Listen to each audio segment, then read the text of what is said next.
Hi there, my name is Cole, and in today's video we are going to be talking about how I built the Ferrari F50 GT in LEGO.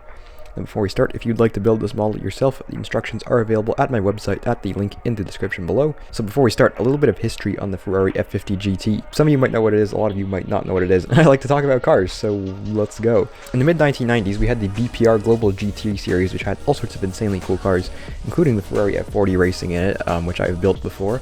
And Ferrari wanted to make a new car, or enter a new car into the series that was more competitive, because the McLaren F1 GTR was in there, and if you know that car won Le Mans, it's a pretty good race car, so they wanted something a bit newer than the F40.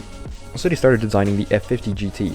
This was based on the F50 road car, which was a super high-tech car from Ferrari, with like carbon tub and F1 derived engine and all that cool stuff. However, as they were working on this, the FIA took over the BPR Global GT series and just called it the FIA GT Championship and changed a whole bunch of the rules so that the manufacturers entering it would have to build 25 of the car they are entering as homologation specials, and that the cars could be a lot more extreme than the F50 GT had originally been designed to be. And this is why the Porsche 911 GT1 and the Mercedes CLK GTR look so much more extreme than a lot of these other cars. This meant that the F50 GT would not be very competitive against these very extreme race cars. They wanted to put more money into their F1 program, so they just canceled the project. And any cars that were in the process of being built at the time were scrapped, which is rather sad to think about. However, there were 3 cars that were presumably mostly finished at this time, and they just sold them to people who had a lot of Ferraris.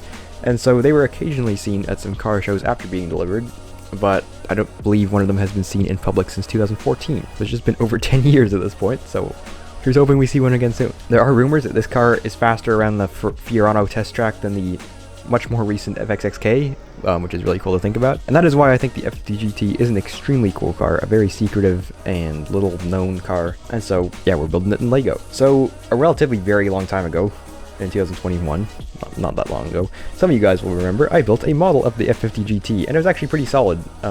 There were other models that I built around that time that didn't look nearly as good and didn't age nearly as well. But about a year ago, I built the F40 LM, and I started to think, oh, the F50 GT could use a little bit of an update. I started thinking of some areas I could improve on it, and then Prototype Brickworks on Instagram posted this really nice modification of the design. At this point, I felt pretty inspired to kind of redo it and see what it looked like. Now, the main part to me that needed work was the front.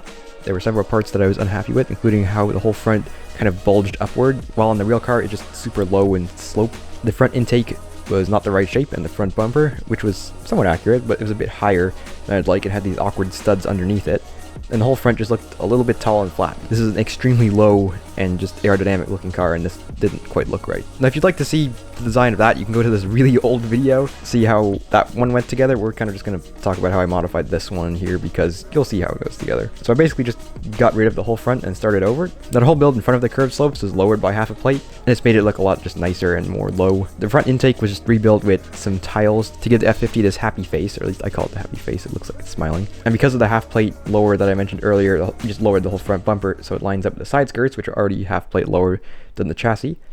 I angled the nose down so it was lower and less flat, and the intake's nose were really redesigned with a whole bunch of weird hinge designs all over it to get everything to line up nicely. And this looks much better than the old one, which had these weird kind of square rectangular intakes, and now they look a lot nicer. The only thing I couldn't find a way to keep from the old design was the black stripe going through the front. Now it's only 1 plate long, but I think it's worth it for the rest of the design. The next thing I wanted to fix was the rear, because it looked pretty good in the old one. It had this design that used clips to fill these gaps over the exhaust, and this didn't look that great. So I just tore this whole thing out and rebuilt most of it upside down, and this filled all the gaps and allowed me to add these 2 gray 1x1 plates to represent heat shields over the exhaust, which I think looks really sick.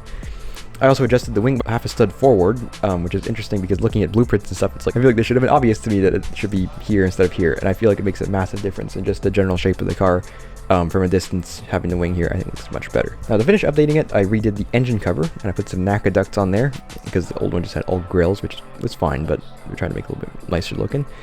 I made the side intakes a bit more prominent by getting rid of this upper area they were at, just putting a whole tile over that, and building it in lower down in the side skirt here. I also redid the engine under the cover, which I put very little effort into originally, and I still didn't put much effort into it this time, but it looks a little bit better at least, and there's some suspension detail in there. Interior also has some minor changes, just cleaned up some stuff, updated the seat, updated a bunch of stuff in there. Now it's a bit nicer. So with that, there is my updated F50 GT model. As I said, you can get instructions for it at my website. The link is in the description.